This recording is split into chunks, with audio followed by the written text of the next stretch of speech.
I'm Scott Parent, and this is Relevantly Speaking.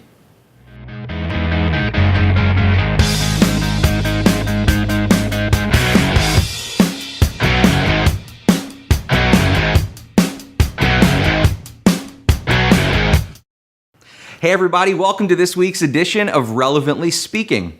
It's no secret that I'm a video junkie. Now, I'm probably stating the obvious since you're watching me in that medium right now. I just think video has taken the online experience to the next level of entertainment, marketing, and engagement. Now, that said, as online marketers, we're constantly looking for ways to use video in an effective way to either drive a sale or an action. Now, the problem is that video that's well-produced can be expensive. I mean, you have to hire an agency and put together a treatment and a script and hire a production company. Cha-ching, cha-ching, cha-ching, right?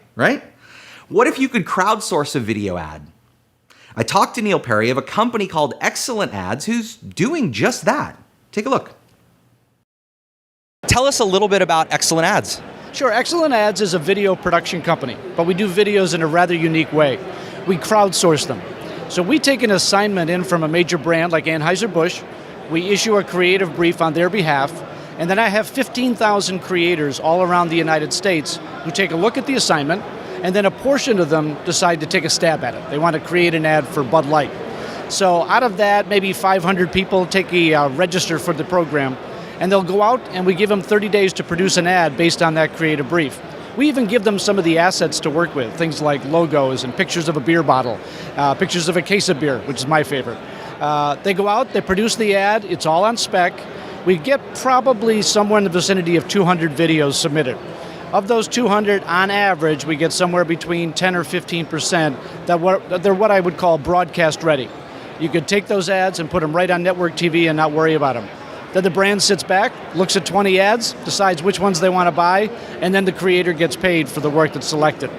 So in some ways, you're doing something that you almost have a company that's 15,000 creative talent that are willing to take on an assignment, and then you pick the best from that. I mean, that's a really unique and genius approach.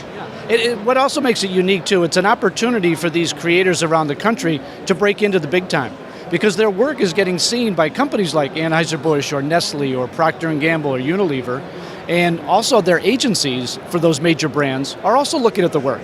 So they could break into agency work, they could break into brand work, and more importantly, they're filling out their portfolio with some world-class commercials that they could show to prospective bidders and people who are interested in their services. It's a real win-win, and on average, our brands are purchasing somewhere between 3 and 5 commercials for every time they do an assignment with us. So it's not just one person who gets selected, it's 5. In addition, we offer some awards as a company to also give some cash incentive to these folks to keep them interested and keep them excited. Now, obviously you're talking about a lot of these really large, iconic brands. How much of the video work that you guys are doing or that you take on as a company is in the direct response space? You know, it's interesting. We just have really started to dabble in that area. We've done a few campaigns so far, one for vertical branding for one of their products. It's an area where we see a huge amount of growth opportunity. In fact, over half of the proposals that I'm responding to right now are coming from direct response companies who are seeing this as a viable way of putting sight, sound, and motion in a venue like a MySpace or a Facebook or an online effort that they never could use before because it was cost prohibitive. On average, our cost is about 1/10 of what you would normally pay a national agency or a production company to do video. That's amazing. Obviously, you're doing something really unique, but this seems to be sort of the holy grail when companies say, we know video is a big part of the online experience. It's in a competing, a more increasing. It's harder to get people's attention right now. Video is a huge thing. Are there any other interesting ways that you see video being leveraged, or that you're thinking about leveraging video for XLNTads that can take the medium to the next level online? You know, I think there's a lot of opportunities for playing out video in some unique ways. We just did a campaign for one of our clients, FedEx, and what they did is they produced a series of ads. They bought 3 from us, and they're looking at a couple more, and they have an email marketing campaign that's going out to their small business customers. So you get the email, there's a link to click on, and all of a sudden you get a very unique brand spot, custom designed for the messages they want to communicate to their small and medium business customers. So it's just an absolute interesting way of doing it. Interestingly enough, too, the folks at Anheuser-Busch for their designated driver campaigns now have persistent videos playing on their Facebook pages all the time, and these are videos that we produced. And the idea there is bring the sight, sound, and motion, the most effective medium we have, onto Facebook, which up until now was traditionally a black and white, very static kind of environment.